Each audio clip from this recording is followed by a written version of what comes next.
주보의 제목을 보면 그가 지금이라고 나왔는데요. 원 제목은 그가 지금 너를 만나러 온다입니다. 길어서 제가 잘라버렸어요. 현실에서는 어떤 상황과 환경이 있을 때 저런 일이 있을까 하는 일들이 있죠. 근데 드라마나 영화를 보면 진짜 그런 일들이 나타나는데, 죽음의 궁지에 몰렸을 때, 낭떠러지가 앞에 있다거나 혹은 누군가가 생명을 해하려고 할 때, 도와주세요, 살려주세요 했을 때 기가 막히게 도와주는 사람, 거의 주인공이 나타나서 그 사람을 살려주는 모습들을 쉽게 볼 수 있잖아요. 근데 영화와 드라마에서는 가능한데 왜 그런 줄 아세요? 모르세요? 극본이 있잖아요. 짜여져 있기 때문에 다 가능한 겁니다. 근데 현실을 살아가다 보면 진짜 죽을 것 같고 죽을 것까지 힘들고 아프고 곤경에 처해 있을 때 도와주십시오라고 했을 때 누가 도와주던가요? 도움을 받았더라면 잘 살고 계시는 겁니다. 근데 이런 류의 일을 겪으면 보통 사람들은 야, 내가 진짜 운이 좋다. 재수가 좋다. 어제 좋은 꿈을 꿨는데 그 꿈이 오늘 이 일을 해주기 위함이었나 보다. 이렇게 말을 하거든요. 지금까지 좋은 일을 하고 살았으니까 내가 이런 좋은 일을 경험하는구나. 이런 이야기들을 한단 말이죠. 근데 일반인들은 그렇게 이야기할지 몰라도 예수님을 믿는 저희들은 다르죠. 하나님을 믿는 우리는 관점이 다릅니다. 운이 좋아서가 아니고 내가 봉사하고 섬기며 살았다고 해서 그 좋은 일을 경험하는 게 아니고 또 딱 맞아 떨어져서가 아니라 하나님이 인도하셨다라는 그 믿음의 고백이 있다라는 거예요. 하나님은 우리 삶을 주관하시고 또 인도하여 주시는 분이시니 모든 부분에 개입하시고 간섭하여 주십니다. 근데 어떻게 개입하시고 간섭하여 주시냐면 그 일이 일어나기 전에 해 주시거든요. 오늘 말씀을 통해 그렇게 인도하시는 하나님을 함께 나누고자 하는데, 오늘 말씀이 있기 전에 창세기 끝물에 보면 요셉이 죽게 되죠. 이스라엘 출신이지만 애굽의 총리로 요셉이 떵떵거리며 잘 살았습니다. 요셉 덕분에 야곱과 그 형들도 애굽 땅으로 오게 되었거든요. 애굽의 고센 땅이란 그 풍족한 땅에서 살아가게 되었는데, 거기에서 제2의 인생을 살다가 잘 정착하게 되었죠. 잘 살아가던 때 애굽의 영웅이라고 불리던 요셉이 이제 죽게 된 겁니다. 근데 요셉과 같은 시대를 살아갔던 사람들은 우리를 흉년에서 구해준 영웅 애굽의 총리 요셉이라고 기억하고 있지만, 요셉이 죽고 나니까 이제 요셉을 아는 사람들이 없어진 거죠. 그래서 그 자손들이 세워지게 되었는데, 이렇게 둘러보니까 자기의 고국인 애굽 사람보다, 이집트 사람보다 타국 사람인 이스라엘 사람들이 더 많은 겁니다. 왜 우리 땅에 타국 사람들이 훨씬 많지? 그것도 우리보다 세력이 더 강한 것 같은데. 흉년을 막아주고 이집트의 애굽 총리로 세워진 그 영웅 요셉이 죽고 나서 요셉을 알지 못하는 세대이기 때문에 이스라엘을 바라보는 그 눈은 그저 세력이 강한 타국, 우리를 언제든지 가지고 뺏어갈 수 있는, 넘볼 수 있는 타국으로만 본 거죠. 그때 모세가 태어나게 되었고 우여곡절 끝에 살아남게 되었고 또 애굽의 왕자가 되지 않았습니까? 히브리인으로 태어났지만 애굽의 왕조로 살아가던 어느 날 동족 히브리인을 돕다가 살인을 저지르게 돼서 광야로 떠납니다. 광야 생활을 40년을 하게 되고 80세가 된 모세에게 하나님의 부르심을 경험하거든요. 호렙산, 하나님의 산이라고 불리는 그 산에서 하나님께서 모세를 부르시는데 받아들이지 않았죠. 출애굽기 3장 11절에 보시면 내가 누구이기에 바로에게 가며 이스라엘 자손을 애굽에서 인도하여 내리이까. 모세는 자신이 이스라엘 사람들을 인도해 낼 사람으로 받아들이지 못합니다. 아무리 하나님께서 아브라함과 이삭과 야곱에게 약속한 것을 지키고자 함이라고 이야기를 해도 모세는 받아들이지를 못하는 겁니다. 나는 아닌 것 같다. 나는 그런 리더가 될 수가 없다.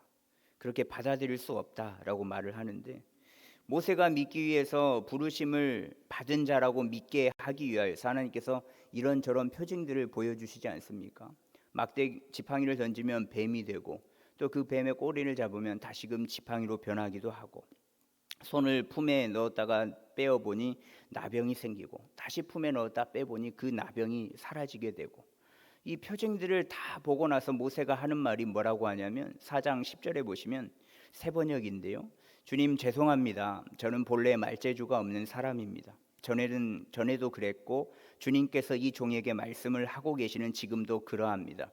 저는 입이 둔하고 혀가 무딘 사람입니다 라고 이야기를 하면서 핑계를 대는데, 말도 안 되는 핑계잖아요. 말재주가 없다는 겁니다. 물론 지도자에게는 말이 중요하죠. 왜냐하면 말 한마디로 그 따라가는 사람들을 이끌어가기 때문에 그렇습니다. 그러나 하나님 앞에서 핑계가 될 수 없는 것이 입을 벌리게 하시고 할 말을 주시는 분이 하나님이시거든요. 그래서 11절에 보시면 누가 사람의 입을 지었냐, 12절에 보시면 이제 가라, 내가 내 입과 함께 있어서 할 말을 가르치리라 라고 말씀하십니다. 모세가 굉장히 완고한 사람이잖아요. 표징을 보여주고 말해도 약속을, 아브라함 때부터 약속을 지키겠다라고 말씀을 하셔도 나 아니라고, 잘못 봤다고, 리더를 할 수 없다고, 그런 완고함을 가졌지만 하나님은 모세보다 훨씬 더 완고하시죠. 왜냐하면 모세여야만 하기 때문에 그렇습니다. 누군가 이 부분을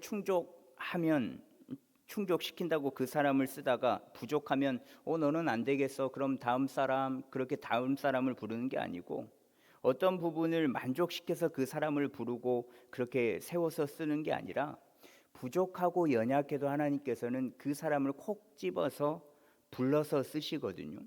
어차피 모든 인간은 연약하고 부족하기 때문에 동행할 수밖에 없는 자들이지 않겠습니까?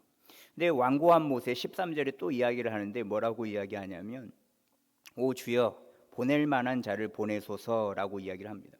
끝까지 아니랍니다. 끝까지 저 아닌데요. 저 말 못하는 사람이에요.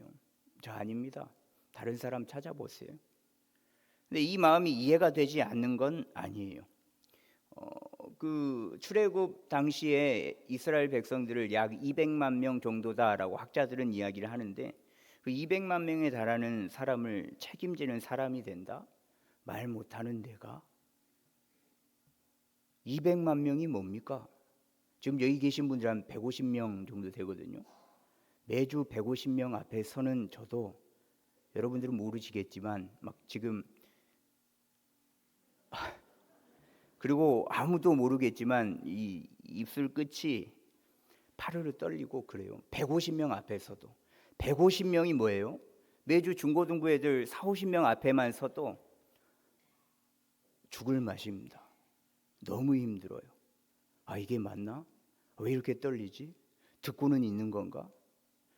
50명이 뭐예요? 1대1로 대면하는 것도 힘들어요. 막 웃고 막 목사님 말을 너무 잘하는 것 같아요 라고 하지만 속으로는 앞으로 무슨 말을 이어가지? 다음번엔 무슨 말을 해야 될까? 내가 지금 긴장을 한 것 같은데, 이런 수 없는 생각들이 오고 간단 말이에요. 당연하죠. 어렵습니다. 200만 명 앞에서 책임지고 간다는데. 근데 하나님께서 책임져 주신다라고 하시잖아요. 그것도 직접 하나님의 음성으로 그 말씀을 들려주시고 또 표징으로 직접 보여주시고 직접 일해 주신다라고 말씀하고 계시거든요. 이때 하나님께서 쐐기를 박는데, 오늘 말씀 14절 말씀인데요. 여호와께서 모세를 향하여 노하여 이르시되 레위 사람 내 형 아론이 있지 아니하냐? 그가 말 잘하는 것을 내가 아노라. 그가 너를 만나러 나오나니 그가 너를 볼 때에 그의 마음이 기쁨이 있을 것이라 라고 말씀하신단 말이죠. 야 모세야, 너희 형 아론을 잊었어? 아론 진짜 말 잘하는 친구잖아. 그 아론과 함께하면 할 수 있다라고 말씀하십니다. 근데 놀라운 것은 이 아론이 있다, 말 잘하는 너의 형이 있다. 근데 이 말 잘하는 아론이 오는데 언제 오냐면 바로 지금 오고 있거든요. 하나님이 모세에게 계속적으로 너는 이스라엘을 구원할 자야, 너야만 해, 너가 리더야, 너가 이스라엘을 구원할 수 있어 라고 계속 이야기를 하는 이때에 아론이 오고 있다라는 거예요. 같은 본문을 세 번역을 보면 이렇습니다. 주님께서 모세에게 크게 노하시어 말씀하셨다. 레위 사람인 너의 형 아론이 있지 않느냐? 나는 그가 말을 잘 하는 줄 안다. 그가 지금 너를 만나러 온다. 그가 너를 보면 참으로 기뻐할 것이다. 그가 지금 너를 만나러 온다. 이 부분을 원어로 다양한 시제로 해석이 가능한데 문맥상으로 현재 진행형으로 오고 있다라는 것으로 해석을 가장 많이 하거든요. 영어로도 he is already on his way, 현재 진행형으로 번역이 되어 있어요. 그가 나중에 올 거야가 아니고 지금, 내가 말하고 있는 지금 오고 있다. 아론이 지금 너를 만나러 온다는 거예요. 지금 오고 있다는 거예요. 말 잘하는 그 형 아론이 지금 오고 있다는 거예요. 모세야, 너가 지금 내 말에 순종하면 아론을 나중에 보내줄게가 아니라 너에게 지금 이야기하고 있는 이때, 너를 지금 설득하고 있는 이때에, 너를 지금 부르고 있는 이때에 아론 역시 너를 향해서 지금 오고 있다라고 말씀하시는 겁니다. 하나님께서 모세가 완강하게 거부할 줄 모르셨겠습니까? 모세를 지으신 분인데 하나님께서 이 모세의 꼬장꼬장한 성격을 모르시겠어요? 야, 모세 얘는 말하면 튕길 거야, 그지? 눈앞에 임재하고 짠 보여주고 음성을 들려주고 뭔가 표징을 보여주더라도 튕길 거야. 표징은 이렇게 보여줘도 본인은 또 말을 잘 못한다고 이야기하면서 또 튕기겠지. 그럼 말 못하는 아론을 붙여주자라고 이미 계획을 세우셨다라는 거죠. 아론이 언제 길을 떠났는지는 모릅니다. 그러나 이스라엘을 위해서 모세를 부를 때에 아론은 이미 준비가 되어 있었고 하나님께서 모세에게 이야기하는 그때에 지금 아론은 오고 있는 중이었다라는 거예요. 모세를 부르시기 전에 아론을 먼저 부르셨을 겁니다. 아론아, 모세를 이스라엘을 구원할 지도자로 부를 건데 너 좀 도와줄 수 있어? 걔 다 좋은데 성격 꼬장꼬장하고 그래 다 좋다 이거야. 근데 말을 잘 못하잖아. 그것 때문에 분명히 안 하려고 할 거란 말이야. 너 말 잘하잖아. 함께하면 드림팀이 된다. 막강해질 수 있어. 같이 좀 하면 어때? 모세가 순종하고 나아갈 때부터 아론을 그때에서야 부르려고 한 게 아니라 모세에게 이야기하기 전에 아론을 미리 부르셨고 지금 오고 있다라는 거예요. 모세를 만나서 함께 시작하려고요. 이게 하나님의 부르심이고 하나님의 섭리와 계획하심이다라는 거죠. 하나님은 모든 판을 다 알고 계십니다. 인간의 연약함, 인간의 나약함, 완악함, 완고함, 누구보다도 잘 아시는 분이 하나님이지 않겠습니까? 그러니 하나님의 일을 해 나아갈 때에는 혼자가 아닌 여럿을, 부족한 부분을 채워줄 수 있는 동역자를, 또 함께 나아갈 수 있는 공동체를 세워주시거든요. 왜냐하면 인간은 혼자 해낼 수 있는 존재가 아니기 때문에 그렇습니다. 어찌어찌 혼자 해 나아갈 수 있다고 한들 끝내는 무너지는 것이 인간이기 때문에 그래요. 그러니 하나님을 의지하며 나아간다면 모든 일을 하나님 안에서 이룩할 수 있는 겁니다. 하나님은 다음 걸음을, 또 그 다음 걸음을 미리 염두에 두시고 미리 일하시는 분이시기 때문에 그렇습니다. 이 사실을 믿으시며 하나님 안에서 행할 그 일들을 기대함으로 나아가는 우리가 되었으면 좋겠습니다. 근데 이런 궁금증이 들 거예요. 어떤 부분이 그러면 하나님의 계획이요, 어떤 부분이 하나님의 섭리일까? 인생을 살다 보면 분명 선택의 갈림길에 설 때가 분명히 있을 건데 어떤 것을 선택해야 할까? 오늘 본문의 말씀과 다른 본문 한 군데의 말씀으로 이야기를 드려볼 건데, 오늘 말씀에서 하나님의 뜻과 하나님의 계획이 뭘까요? 모세가 하나님의 말씀에 순종하고 리더자로 서고 지도자로 세워져서 출애굽을 시키는 게 하나님의 뜻이지 않겠습니까? 이걸 위해서 아론은 지금 걸어오고 있고요. 근데 모세의 입장에서 한번 생각해 보십시오. 리더의 자리는 자신의 자리가 아니라고 생각을 하죠. 아무리 생각을 해봐도 나는 리더감이 아니야, 지도자가 아니야, 이끌어갈 제목이 아니야. 그런데 하나님의 뜻은 리더고 이끌어갈 제목이지 않겠습니까? 그러니까 본인 입장에서 하기 쉬운 일은 자신의 생각과 뜻이고 하기 어려운 일은 하나님의 뜻이다라고 보시면 됩니다. 또 다른 예를 들어볼게요. 다윗의 이야기인데 사무엘상 24장을 보시면 엔게디 굴에서의 그 사울과의 만남을 그리고 있어요. 그렇게 사울이 다윗을 죽이려고 쫓아다니다가 엔게디 광야 한 굴에 숨어 있는 다윗과 함께하는 이들이 있었는데 사울이 용변이 급했습니다. 하필 들어가도 그 굴에 들어간 거죠. 그래서 거기에서 용변을 보게 되었는데 이때 다윗과 함께 있었던 일행들이 뭐라고 이야기하냐면 사무엘상 24장 4절에 보시면 다윗의 사람들이 이르되 보소서 여호와께서 당신에게 이르시기를 내가 원수를 내 손에 넘기리니 내 생각에 좋은 대로 그에게 행하라 하시더니 이것이 그날이니이다. 왕이시여 지금입니다. 하나님께서 이 때를 위해서 이 날을 주시지 않았겠습니까? 지금입니다. 칩시다. 칼로 뵙시다. 근데 다윗이 이 말을 듣고 어떤 모습을 보이냐면 하반절을 제가 안 읽었는데 하반절에 보시면 다윗이 일어나서 사울의 겉옷자락을 가만히 베니라.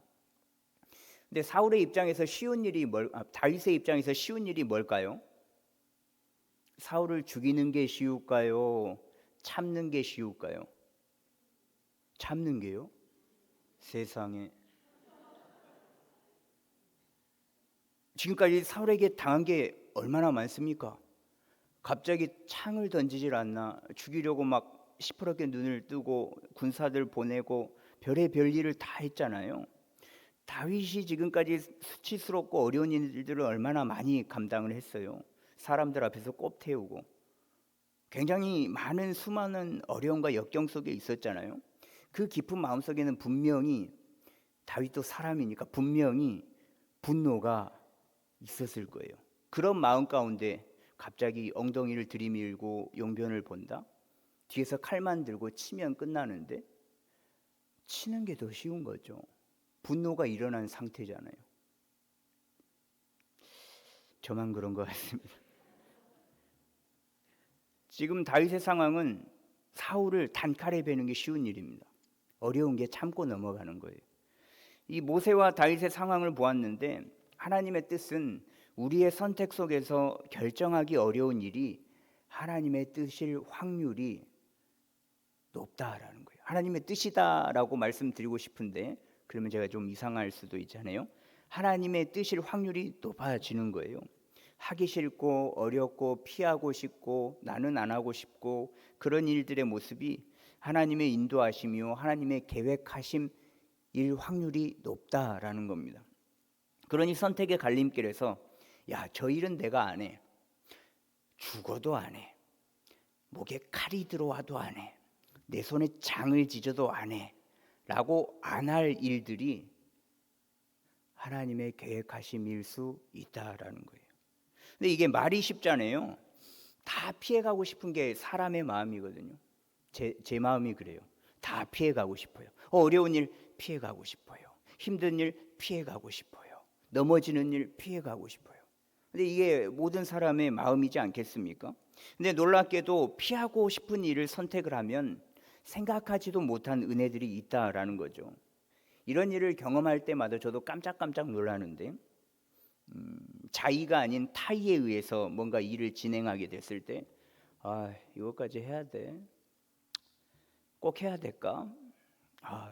해야 될까? 뭐 이런 일들이 있잖아요. 근데 결과적으로 그 일을 하면 그 일을 선택했기 때문에 와, 이런 은혜가 있네 라고 행해지는 일들이 굉장히 많다라는 겁니다. 우리는 이미 정답을 알고 있어요. 선택의 갈림길에서 무엇을 선택해야만 하는지 정답을 이미 알고 있습니다. 그러나 그 선택의 갈림길이 왔을 때 힘드니까, 어려우니까, 피하고 싶으니까 그 일을 결정하기가 어렵다라는 거죠. 그러니 선택이 필요할 때 내 생각과 내 생각에 맞는 것과 반대되는 것을 한번 선택을 해 보십시오.